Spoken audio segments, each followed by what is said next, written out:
Hi, good morning, everybody, or good afternoon, depending on where you are in the time zone. Oh, there's my cat making an appearance over my right shoulder. I'm Mary Rowe. I'm the president and CEO of the Canadian Urban Institute. This is City Talk. We're very happy that you would join us, and we're, I think, in our 9th week of producing these discussions, a couple a week. And we're so fortunate to have people coming from all different aspects of urban life to help us all make sense of what we're seeing, what is happening to cities in the time of COVID. You know, when we first started these, I think we thought, you know, we'd have maybe 30 or 40 people watch, but in fact, we have hundreds that tune in. We post the videos from these after the fact. We also post takeaways, sort of 5 key things that emerge in the conversation. And we also post the chat function, which we're hoping many participants will actually contribute to. So if you look on your screen, if you're just signing in, you can become a chatter. And when you chat, we ask you to send all your messages to panelists and everyone, because there's a really rich life that evolves in the chat box, and we're really happy to have it. And we publish that too. So as a result of these kinds of conversations where, as we suggest, we try to make sense of things, we're continuing a really vital conversation about how urban life is evolving in front of our eyes, basically. These conversations are focused on what we're actually seeing. We ask practitioners to come and talk to us about what they're actually seeing on the ground. We try to avoid you know, wild speculation. We're really interested in grounding our observation of what's actually going on in urban environments. The Canadian Urban Institute's in the connected tissue business, and since COVID, we've put up some platforms, City Watch Canada and City Share Canada, both.ca, and then this one, City Talk Canada.ca. And we have volunteers and partners across the country helping us populate these things. If you'd like to help us, please do email us at covidresponse@canurb.org. I think we're having a growing realization that we're in this for the recovery. Urban life may in fact be changed fundamentally. And how do we want to be part of that change? How do we want to inform that? Our broadcasts originate in Toronto, although there are people participating from across the country. And in this case, we have some coming from the United States, for which we're very appreciative. Toronto is the traditional territory of the Mississaugas, of the Credit, the Anishinaabe, and the Chippewas, and the Haudenosaunee, and it's home, and the Wendat peoples, and it's home to many diverse First Nations, Inuit and Métis from across Turtle Island. Toronto is also covered by Treaty 13, which was signed with the Mississaugas of the Credit, and the Williams Treaties, which was signed with multiple Anishinaabe nations. And we are cognizant always of that, of the ancestry and the history of the lands that we actually occupy. And we're also conscious that while we're having these conversations trying to make sense of things, thousands and thousands of Canadians and multiple thousands of Americans are still engaged in frontline work, trying to keep people safe, trying to keep people healthy. And we never want these conversations to supplant what continues to have to be a remarkable emergency response, particularly from frontline workers, often who are employed by municipal governments. So we always want to acknowledge that. These conversations are, as I suggested, the beginning of a longer conversation. We have to learn as we go. It's the world's on a kind of global pilot, and we're trying to derive as many kinds of observations and learnings as we can. We ask you to contribute to it in the chat, but also on social media using #CityTalk. The chat function stays open a little bit after the conversation ends, and it ends abruptly at the 60-minute mark. I just warned the gang that there's no chance for us to even pat each other on the back and say, hey, that was great. Or say, what the heck were you thinking? There's no chance to do that because the panelists leave, but you chatters can continue. We'll keep it open as long as you've got something to say to one another. It's always great for us if when we start these things, if people could just sign in and just tell us where you're listening from. So if you just do that quickly in the chat, and just tell us where you're signing in from. We have many people that are devoted city talkers and continue to come on, but there are lots and lots of new folks that come on each time. And we're always interested to hear where people are signing in from. So, the future of public art and public space. It's something that a lot of people are wrestling with, folks, and that's why we're really appreciative to have you 5 try to help us understand it and try to help us observe what's going on. This weekend in Toronto, there was a certain kind of manifestation of public space use, which seems to have ignited a pretty spirited conversation about this, about what it symbolizes, all the aspects of the ways in which cities are perhaps not as, where amenities are not distributed as equally as one would like. And there are all sorts of complicated issues associated with this. but it manifests in particular kinds of ways, particular kinds of times, and we've just gone through that here in Toronto, and I bet they heard about it in Brooklyn. So I'm going to start, if I can, with, we always, because we're polite Canadians, we always go to our visitor first. So I'm going to ask Jing Liu to start us off. Jing, you're an architect, you're in Brooklyn. You told me that just earlier that you're signing in from a neighborhood near the Brooklyn Navy Yard, and you, I know, are grappling with these issues, have been in your practice. So just talk to us about what you're seeing, what your perspective is about the impact of COVID, particularly on design and public space, and all the ways in which your practice has been touching on those things. We're happy to have you, and tell us something. Yes, I think Brooklyn is actually one of the, I mean, it's particularly in the area that I'm in, which is along the waterfront of Brooklyn. People are still quite out, they're quite out, and you don't see the emptying out of the city as might happen in some Upper East Side or Lower East Side in Manhattan. So it does surface the particular thing that we love about Brooklyn, that it's really for a lot of you know, residents and middle income people who call it home here.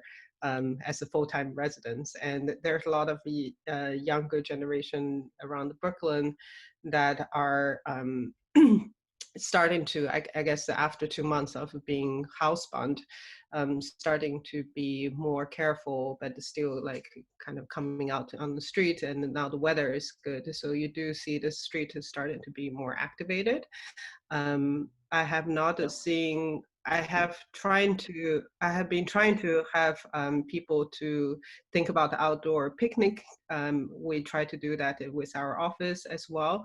I think a lot of the experimentations are still being carefully weighed and carefully implemented at this moment. I think we are all treading on a very precarious place to try to balance the safety and going back to embracing each other's presence together.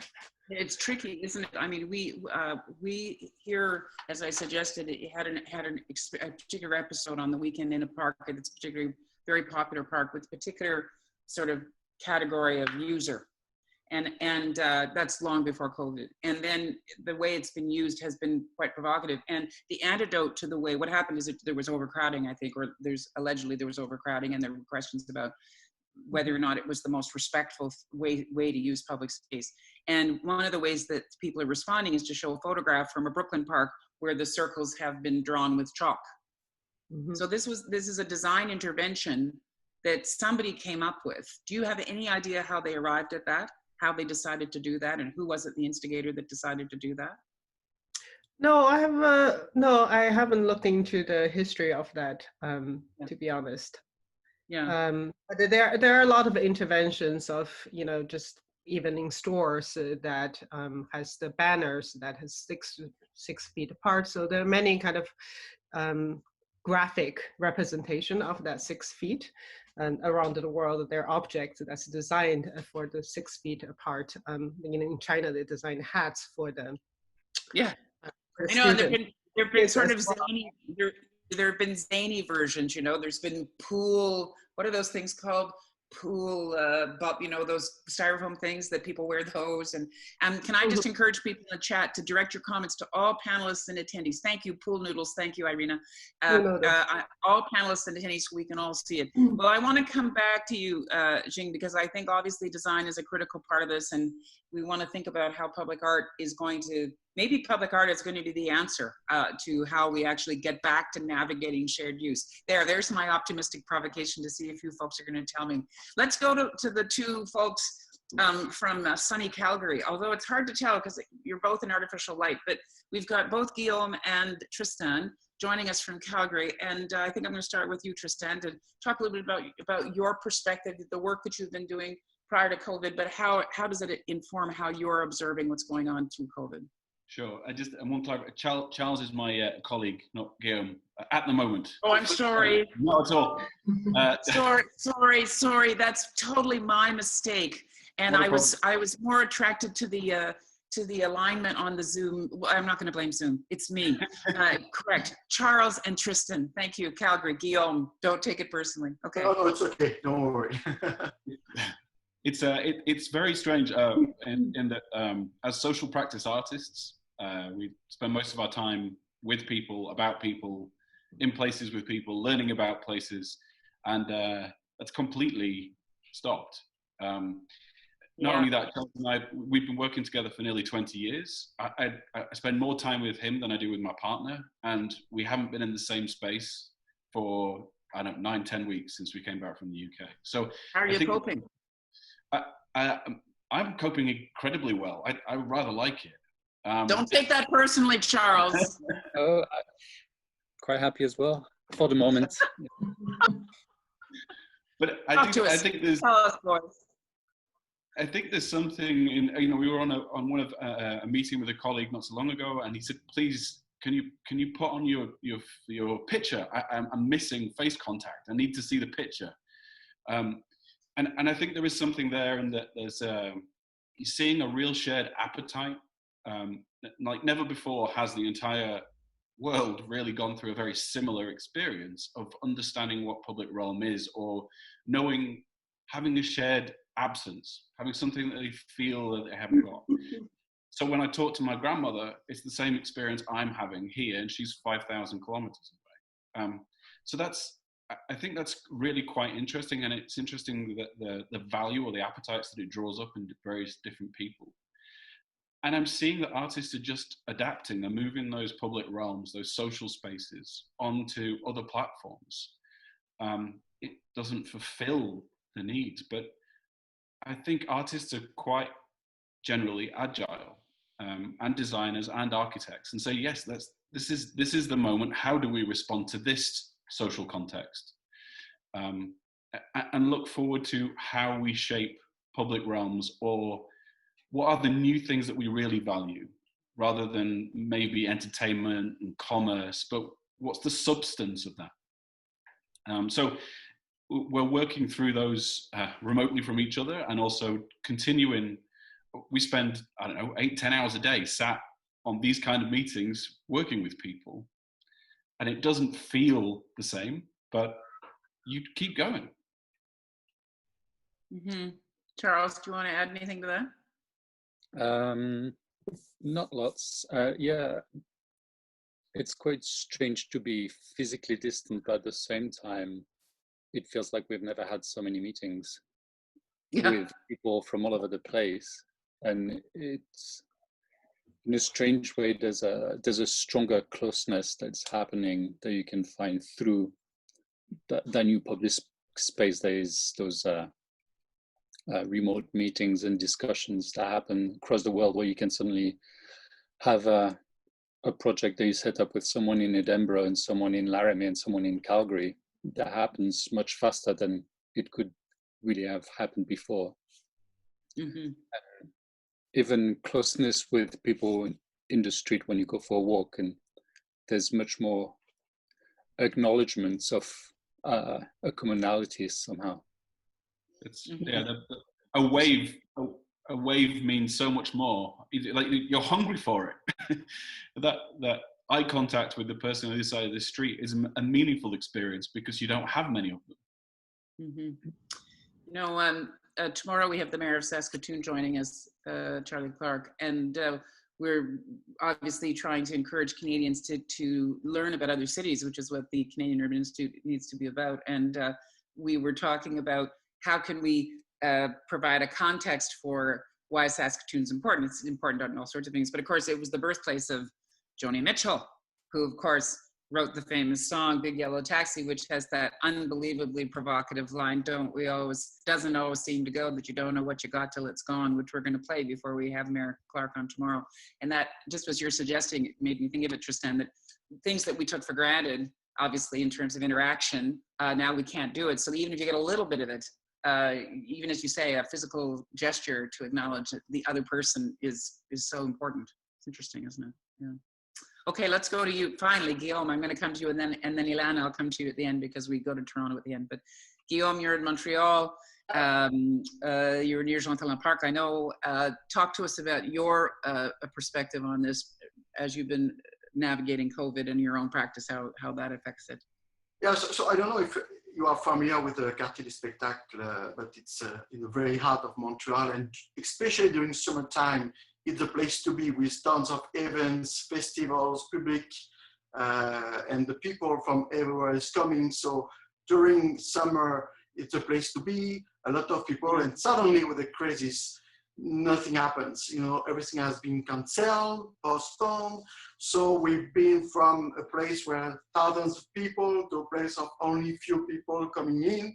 And so this immediate cessation of the activities forced us to reinvent and to see how we're going to animate the public spaces now, but also the time to take the time to reassess how we should involve artists, creators, cultural partners in the animation of such open spaces.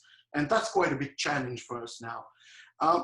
It's really difficult to predict what the future will be regarding public spaces, cities, but we're gonna have some quite interesting cues now as we see the space as we never saw that during summer. During winter time, we can imagine there is less event, but now there's no cars in the street, people are staying in their home, sometimes they're afraid to take the public transportation.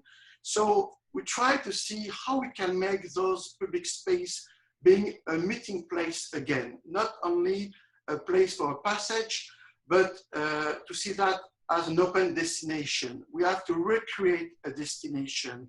So, and which is interesting also, we can see that people reappropriate those spaces in a way, in a manner that never did before. So first, it's very important to play this game and to see how we can give a certain place of the nature, the quality of environment, how we can green the space. So this is a big challenge. And also a challenge because this is a cultural space to be in the Quartier du Spectacle. So we have now to think how we can put and reappropriate the culture in open and public spaces, and seeking with more light, agile events such as a guitar solo on a bench, public reading, street art performance, but every day to keep in mind that we have to be compliant with certain very constraints and measure of constraints.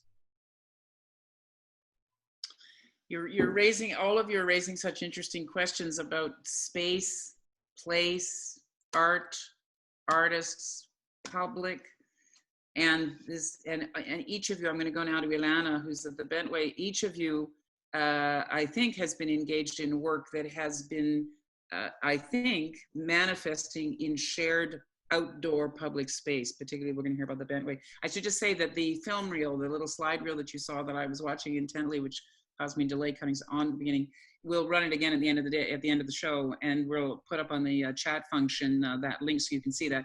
And that's examples of work that this group has done, that not together, but that they have each put up. And so Ilana, talk to us about the Bentway, which is in Toronto, and it is a piece of adaptive reuse under a much debated expressway in Toronto. And you have literally occupied underneath it, as Guillaume said, you've appropriated that space and created something quite magical. And now the question is, how's it going to get used? So fill us in on how you at the Bentway are viewing this. Yeah, well, I think that public space and the Bentway, I think, have been continuing to play an essential role in the past several months. We're located in the heart of several vertical communities, dense vertical communities. We've seen Toronto's waterfront change dramatically over the last 2 decades, moving away from industrial lands to new high-rise developments. And I think our last estimate puts us at about 100,000 people that live within a 5 to 10 minute walk of the Bentway site. People who are, living in small quarters and are really in need of those public spaces for respite, for reprieve.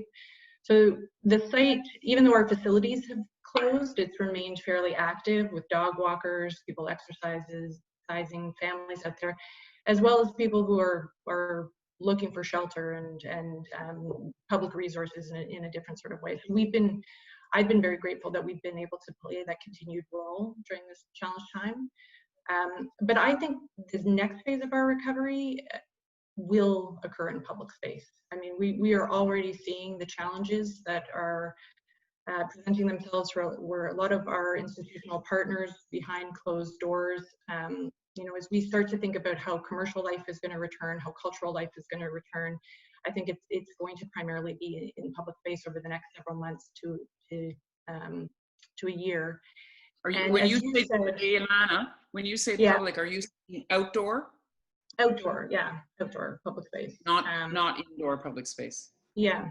I think that's what we're hearing. And to borrow from you, Mary, you've said time and time again that this virus is an accelerant. So both the good and the bad, we're seeing things escalate and happen at a more rapid pace. And I would say that you know, the last several years we've seen a practice of culture moving into non-traditional spaces, which is what everybody here on this panel does so well. A lot of people looking to connect with audiences in new ways, to have direct engagement with the city, and I think the opportunity to do that now is just accelerated in a really exciting and interesting way. So I think the thing that I am most nervous about is that we will wait to decide about our recovery and then ask artists to engage in that process, so that they'll be left feeling that they're only I should say artists and designers to respond, and they'll feel like their only way forward is to critique the decisions that have been made. And I think this is the time when we need to inject those creative voices into decisions about our recovery in public space. And so I think public art is absolutely essential at this point in time. You just launched a new thing. Do you want to just describe it?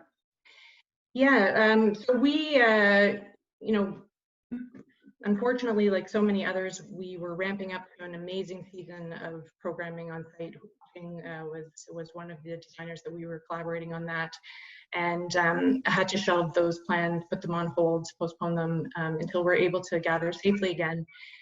And as we started to think as a programming entity what we could do, what struck us is that we needed to reaffirm our commitment to the public realm. Moving solely to the digital space didn't feel right to us.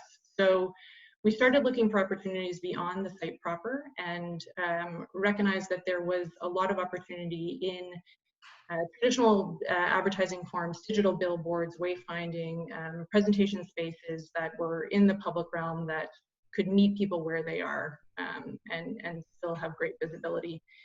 Very quickly, and a huge testament to our team and our fantastic partners at Cassette and Whitman Emerson, and the media partners who came on board, we pulled together a project called It's All Right Now in record time. Already we've got about close to 30 artists involved, and they've created textual responses to a prompt that we put forward. What words are you living by right now? And our intention was, we wanted to make sure that the sentiments that we were seeing in public space reflected the diversity of experiences that are taking place. You know, we've seen so many messages of hope and togetherness, and those are so important, but they're very singular. And so we asked a number of artists that we work with, including writers, playwrights, visual artists, to talk about what their experience is like and how they would capture that in words. And so that's just launched over the last couple of days on digital billboards, roaming video trucks, soon to be wild postings across the city. What's the website reference? Because Emily will put it in the chat. It's allrightnow.ca. Allrightnow.ca. It felt like a fantastic exercise for our own team to be able to do something productive and creative. But I'm really happy that the artists who have participated have also shared that for them it's been a cathartic exercise. So, you know, we're as I said, I'm so happy to have you guys on, because these are all such profound topics. And when we were first talking, I think most of us, when we were first engaged in this, we were assuming that we'd be locked down for a period of time, and then it would be lifted and we'd all go back to normal. So we were all talking about, well, during this time, how can we cope?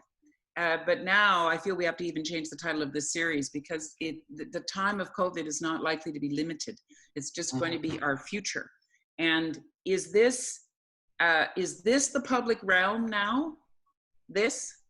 what we're doing, and what do we do about the fact that there are, you know, lots and lots of people who do not have access to the digital public realm. When you were suggesting, Ilana, the future is in the outdoors, I felt every librarian, their heartbreak, that what's going to happen to libraries, you know, and what's happening to indoor public space, etc. But is this the new public space? Is that can we appropriate the digital sphere and make it the public realm?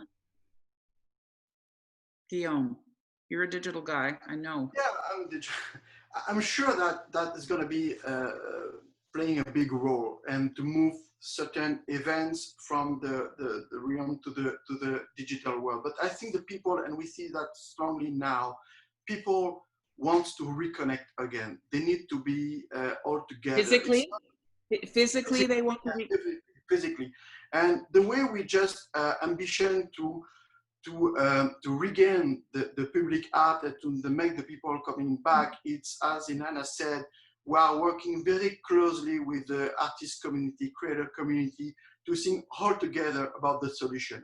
How we make those connections again happen again with the public, which is very important. And we're feeling it. If you're going outside, we see tons of people in the garden, the parks, playing together, chatting together. So we have to be very careful on the way we just go into this, but we have to rethink how we can engage and connect again with the people. I think everything won't be online on a digital or on a dematerialized way, but also to go back to the public space. And that's the reason why in the plan we have now, we are following very closely the deconfinement measure. So we have a plan in 3 steps. The first one is about when we cannot reopen businesses, and we cannot authorizing public people gathering, but at least we are working on greening spaces,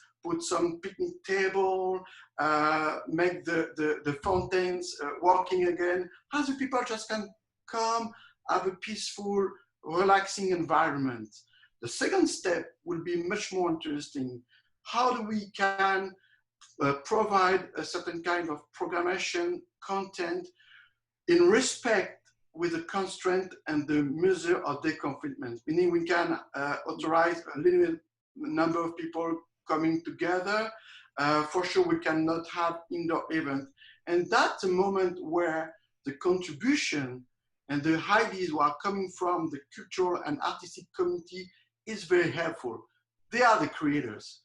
We just offer the space to play with, but they are the creators. And so we set up 2 types of collaboration initiatives. One with the local institution, cultural institution, who are into the quartier du spectacle, and we ask them to think about what we can provide outside as and relative to their respective form of arts, but in a very light mode, small circus activities, small dance, small singing performance outside, but we want them to think about that and how they can remain connected to their audience. And the second initiative is to work with creators and artists to say, hey, can you think about something we can give to the public, but with very, very specific constraints that we have to be in respect with during the COVID-19 crisis. Just Guillaume, give people a sense of perspective of the Quartier. I've been there, and I've been there at different seasons. How many city blocks is it? I don't know if people who haven't been to Montreal don't realize it's a vast thing. It's 1 square kilometer.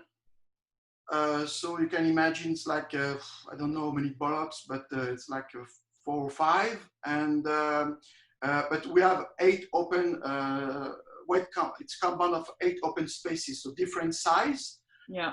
But it's a great open area. So it's just a huge event space for everybody.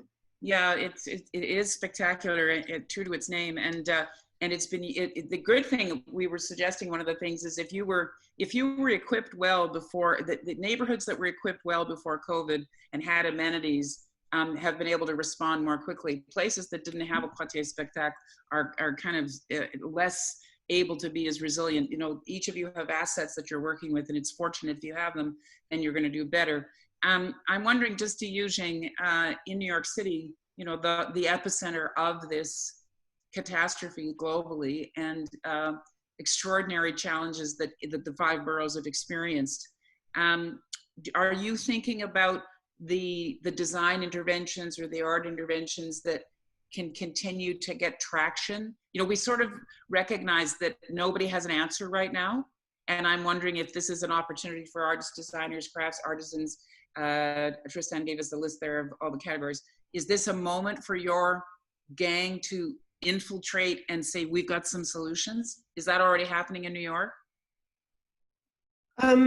Yeah, I think it definitely, because a lot of projects already got canceled, institutional and the kind of investment projects in this region. So that means that there's a lot of talents and intelligence and time, you know, and also the urge. It's not that so bad that I think in the last 10-15 years that the profession of architecture has been really caught up in the wheel of the production, you know, because the economy was going well and everyone was investing in, you know, things to be built and produced without too much thought and intentionality. And I think within our own discipline, we have been quite already critical of that momentum, or critical of that the wheel that's turning too fast and without thinking too much.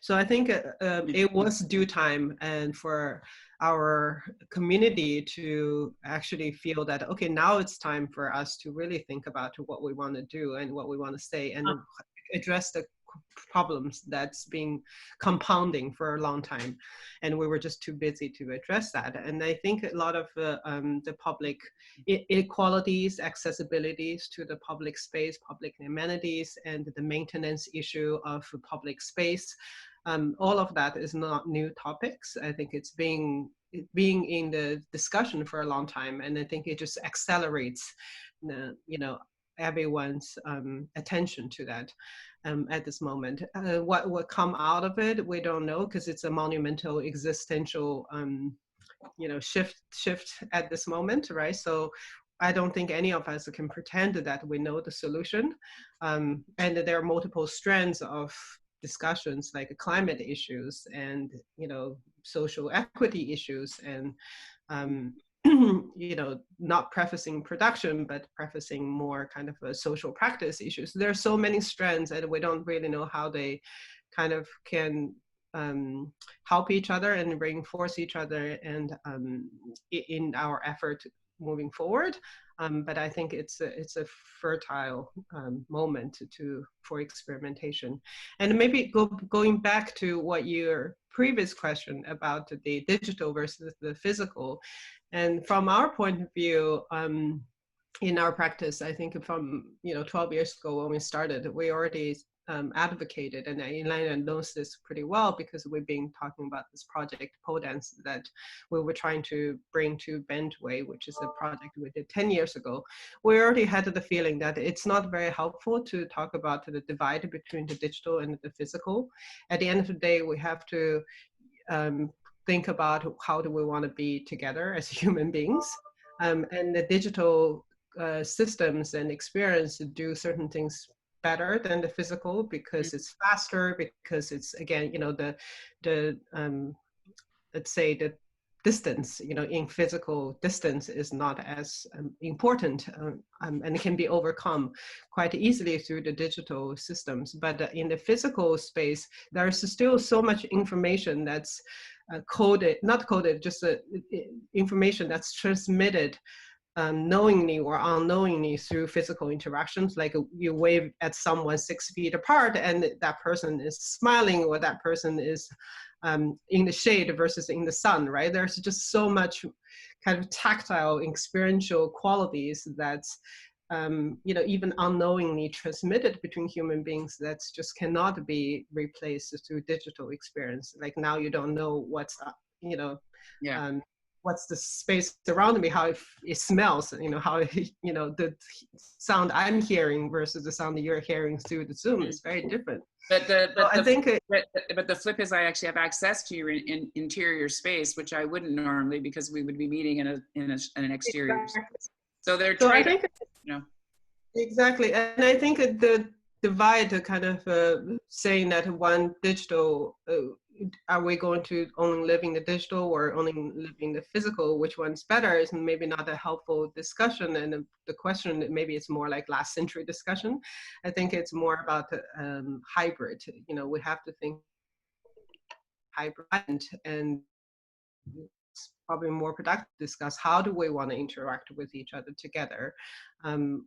As architect, we work with material and objects, but we also work with systems and environment. And I truly believe that we need to talk more about the environment. We need to talk more about the systems in a time like this, especially in the public realm.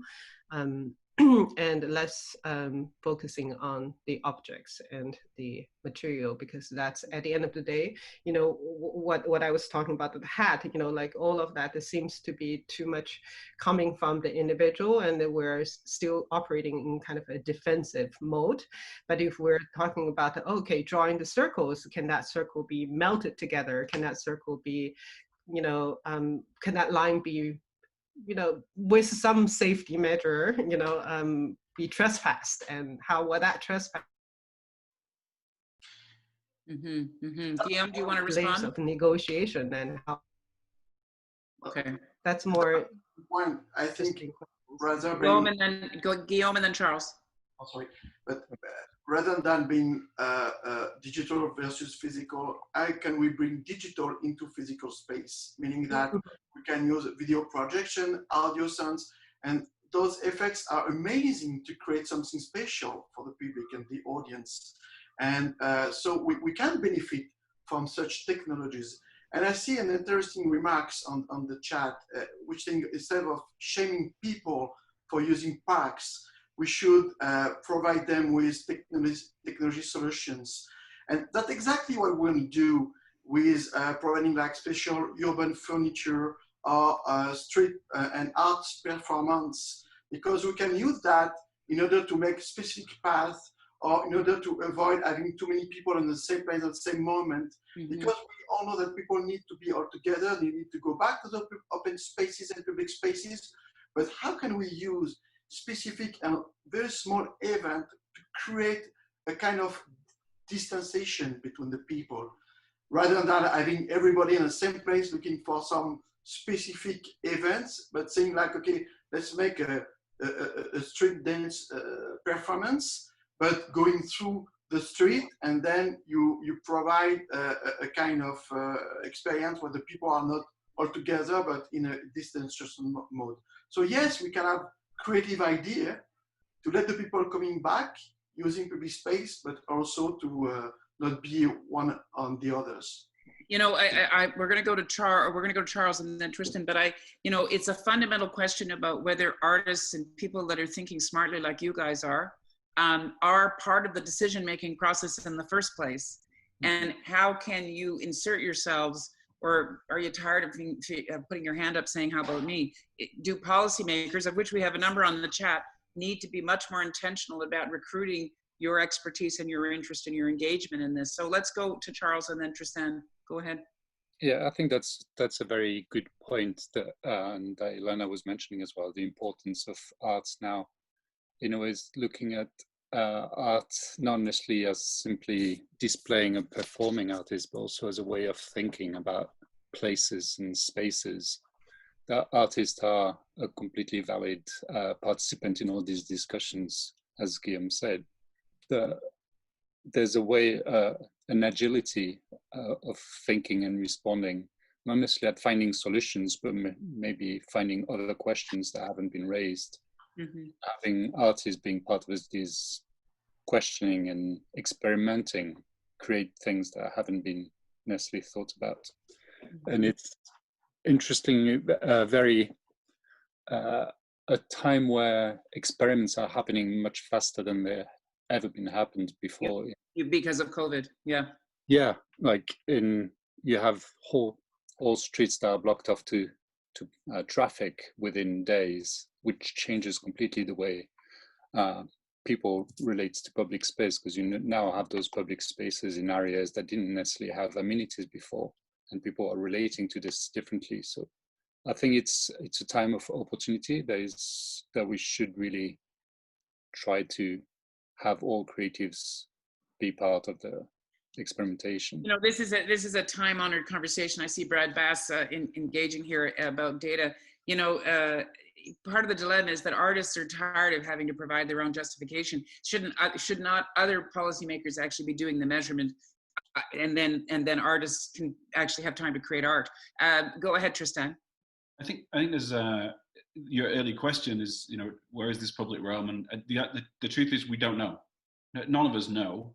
We are carving and shaping that future together now, and artists are really good at that. And I think back to we established a program in the city of Calgary called Watershed Plus, embedded artists in the city's water department. What was it called?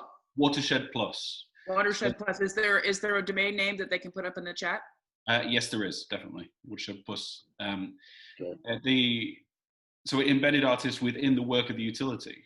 And we had a flood here in Calgary in 2013. 100,000 people were displaced from their homes. And although scale-wise it's incomparable to what's going on now, one of the head strategists passed us in the cafeteria and said, and he'd been dealing with this flood for a week. He hadn't slept. He hadn't looked after himself. Hadn't seen his family. And he came past and he said, "We need artists now more than ever."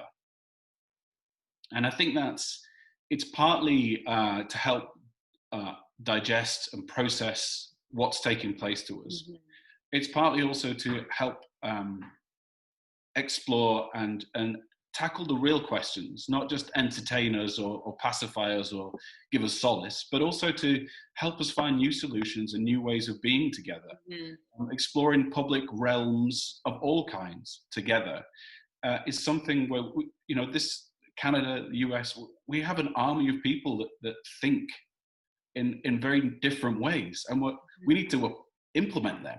So, there's a quote that came that's, I think, misquoted to Winston Churchill in the Second World War, which is he was asked, why aren't we cutting theatres and why weren't we cutting museums and things? And he said, well, if we do that, what are we fighting for? And I don't think it's a real quote, but I wish it was, because I think that's right. So I think as governments, we can institute new models of working which draw artists to the heart of some of the big challenges and questions. And we've done it. We've done it with the water department. I think it's very possible through organizations with Guillaume and Jing and Ilana. Those organizations need to be empowered to bring artists in to assist us in defining what social life is, what public realm can be, and explore it with the public rather than just provide answers.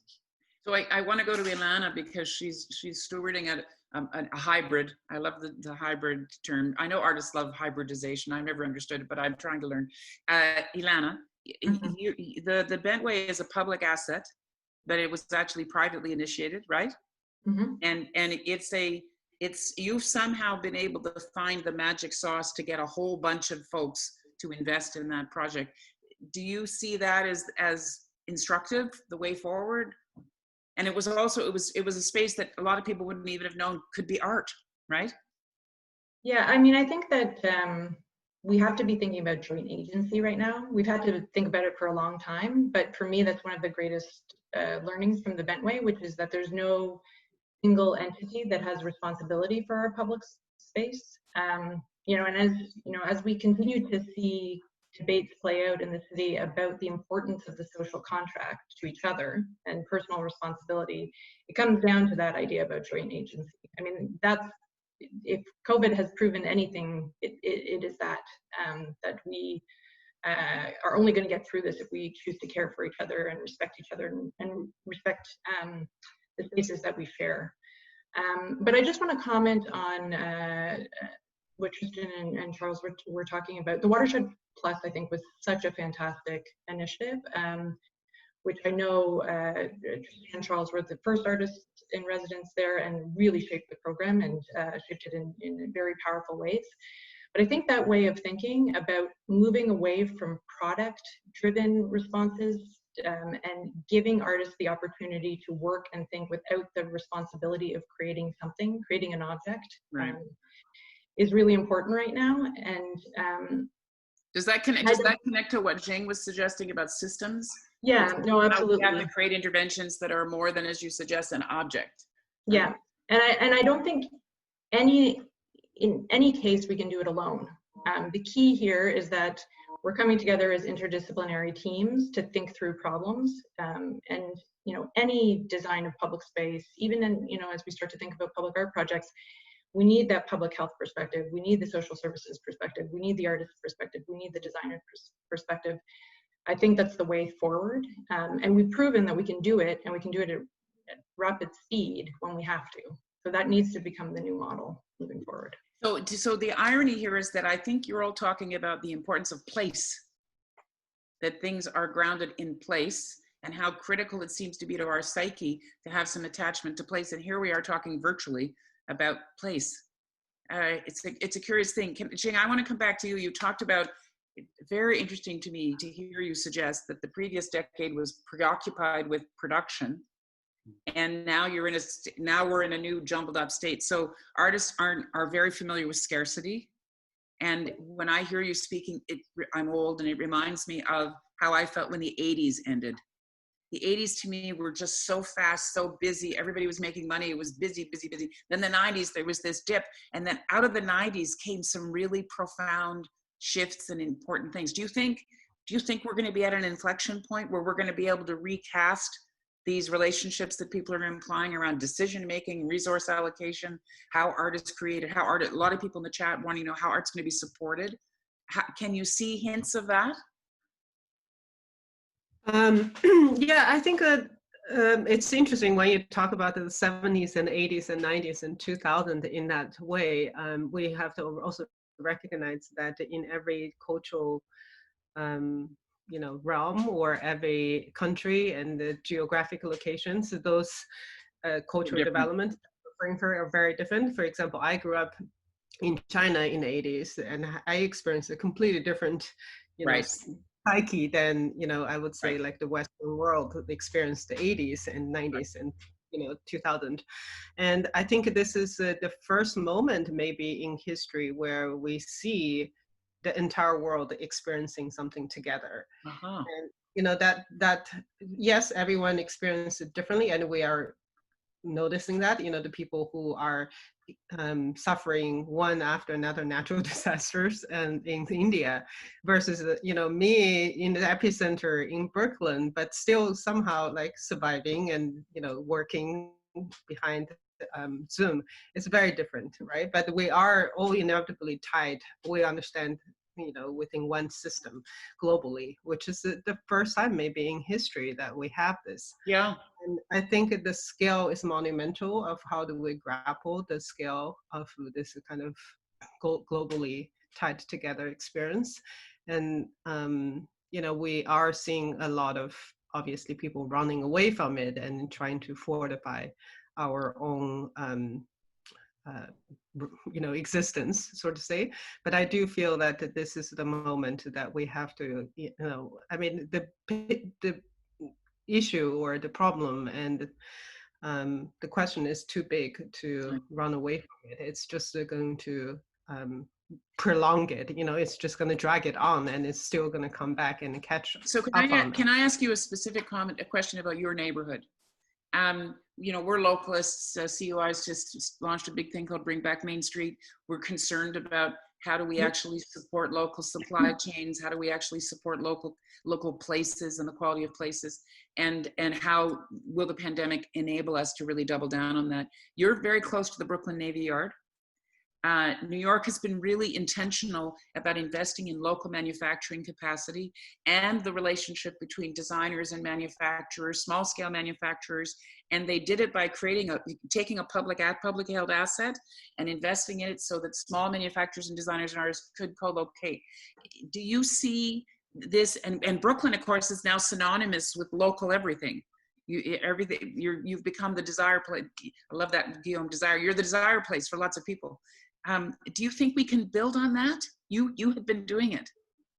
Is that a system? Yes, I think that we have to both work on the local and the global together. I don't think we can just only work in our neighborhood. I mean, what's great about the city and a neighborhood like Brooklyn, I mean, even in our own communities, there's such a big divide between the people who have resources and access to public resources versus not. So I think in that regard, working locally and really trying to help the people that's just down the street, it's very important. That's also kind of try to work out how we want to be together as human beings. But does that make it smaller? Because you were saying it's such a big question. I mean, I worry about that too. It's just big. No, I think the question is big, but it's scalable, right? Like I think it's at the scale of the community, but we also should not forget the scale of the entire Earth. And I think we're working with the same habits together, right? Like just to care for someone and other people who don't have the same resources and the same experiences, and understand that different experience, both on the scale of the street and the scale of the Earth. I mean, this is one of the advantages of the digital half. I appreciate you folks saying, let's not make it a dichotomous conversation. Let's make it an integrated understanding of the digital and the public realm together. But one of the benefits we do have of this digital realm is that we can see what's going on in other places. We can have these kinds of conversations, as limited as they are. Can I just hear, I mean, we're going to round the corner here. First of all, yes, the chat gets published. So everybody will know that. I should always warn that. Just remember, if you write something in the chat, it stays in the chat. It ain't like Vegas. So everybody will see it. So yeah, if the chat gets lots of panelists, chatters asking, will it be public? It will. As you go looking forward to your practice, folks, if you imagine the next 6-8 months, we've heard about what the Quartier is doing.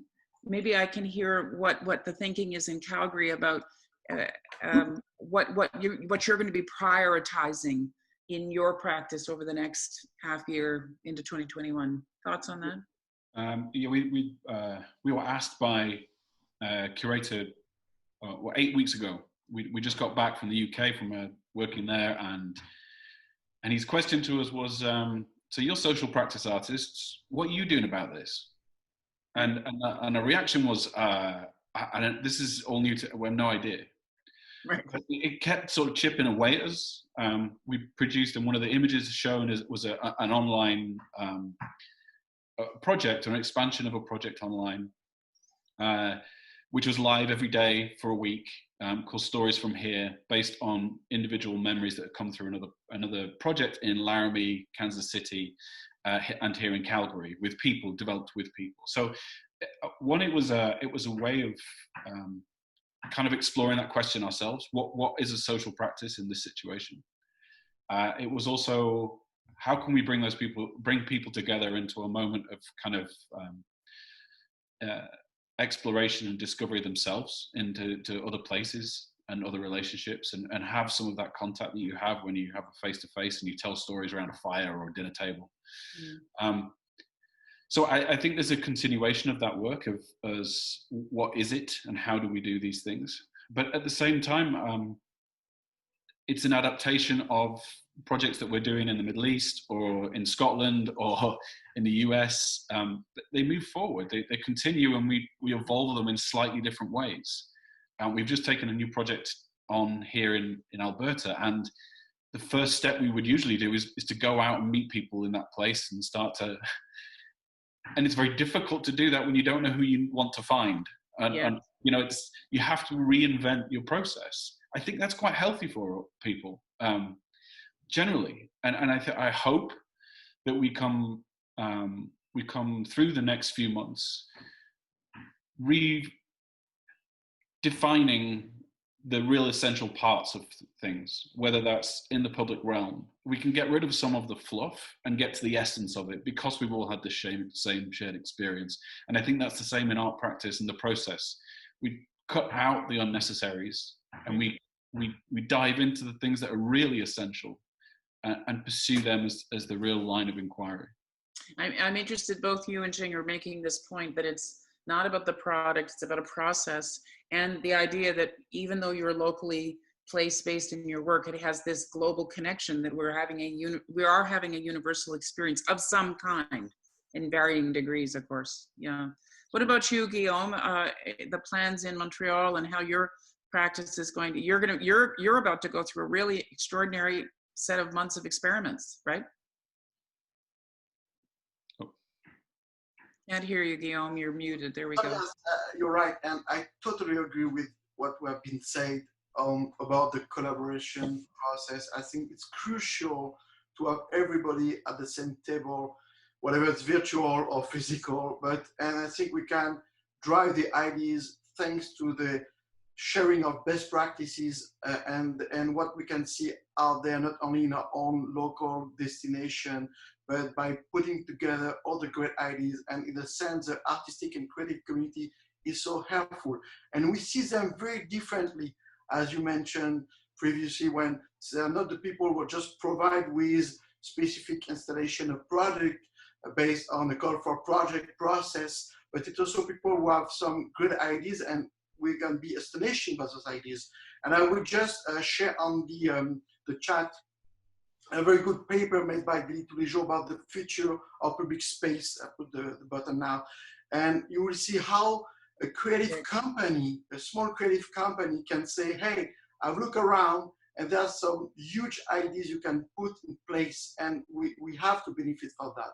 But the other thing is not only collaborating with local people, but we have to remain open to the international ideas. I mean, we have to not to hide behind our boundaries, even if the temptation is big to be protectionist in a sense, but we have to work with the foreign people. We have to welcome foreign ideas, and we have to remain open to the rest of the world. It's very, very important. Mm-hmm. So I'm really struck by that we actually have a universal condition. Some people would argue that climate change was that, but it was manifesting in such different scales and ways, right? Ilana, thoughts on how you're going to be focusing your efforts over the next 6 or 8 months? Yeah, I think that we're really focused on how we can continue to be a public resource in this time of social distancing. And I think being very careful as we enter this next phase about what it means to run an accessible and inclusive space in a time when there are control measures in place. And I think we want to challenge that and confront that while respecting health and safety guidelines. So thinking about, how the Bentway can serve as a giant patio to local businesses and neighborhood, how we can continue to work alongside our creative partners to support experiments. I've always been a big believer in tactical urbanism, that it's not enough just to hypothesize, but you need to test. And I think that's true more than ever. And I think we're very lucky that we have a demonstration site where we can do that. And then we're, much like it's all right now, we're also thinking about where the work is needed, where people are going to have access to it, and how we might branch off beyond the Bentway site to continue to ensure that public art is present and a big part of this discussion going forward. I can't believe we've almost got through the whole session and not one of you has used the other term other than hybrid, which I always know others would use. But isn't the other one intersectionality? So I feel like each of you is engaged in enabling intersectionality, some of you really tangibly. And we're in this massive intersection of public, private, public safety, artistic expression, commercial life, private life. It's just a rich time where I'm very appreciative of having people like you to help us navigate through it. Charles, last word for you. Well, Tristan said a lot of the things we're saying there, and we're thinking about the future. And I think it's really encouraging to see all the people on this panel having a similar attitude and wanting to work together to find new ways of understanding what we all value. Suddenly that whole situation brought a spotlight on what's important for all of us and how do we get together instead of simply how we'll consume space. And I think that's something that is very optimistic in a strange way. Yeah, I was going to say that it feels quite hopeful to me. Jing, do you have a last thing to offer to us from Brooklyn? Yeah, I think, you know, again, I think within the artistic, creative communities, I think the ideas and attitude are all very promising and very vibrant and very, what seems to can be very productive in this time.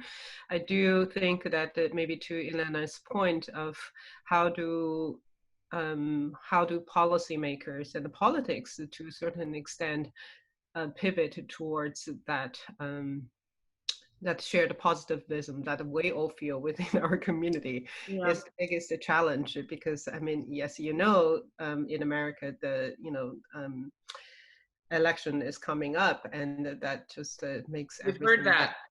Yeah, that just makes everything much more complicated, and you just wonder if that was not there, things could be much more simpler, and we can all work towards something together.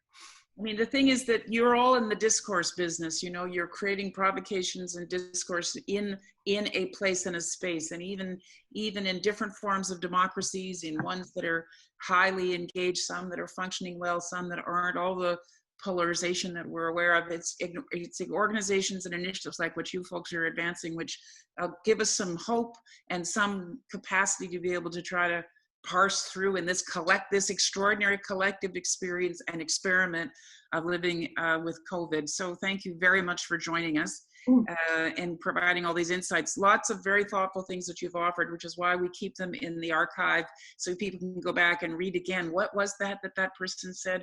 Lots of such provocative things that you've put forward. So thanks, gang. Just before Premier Kenney sends me a private message to remind me that actually Joni Mitchell was born in Alberta, but moved to Saskatoon, just saying. Fortunately, one of our producers brought this to my attention to remind me, not true, she's not from Saskatoon, but she was in Saskatoon. Perhaps Saskatoon inspired Big Yellow Taxi, and that's what we're talking about tomorrow with the mayor of Saskatoon. So join us midday Eastern to hear what's going on in that place. And the value, all the things that these folks have been touching on are part of a mayor's everyday life about how they deal with competing uses and sustainable livelihoods and providing opportunities, because urbanism is for everyone. Thanks very much, gang, for joining us. Guillaume, Charles, Tristan, Jing, and Ilana. Really great to have you. Thanks. Thanks, listeners. Thank you. Bye. Bye-bye.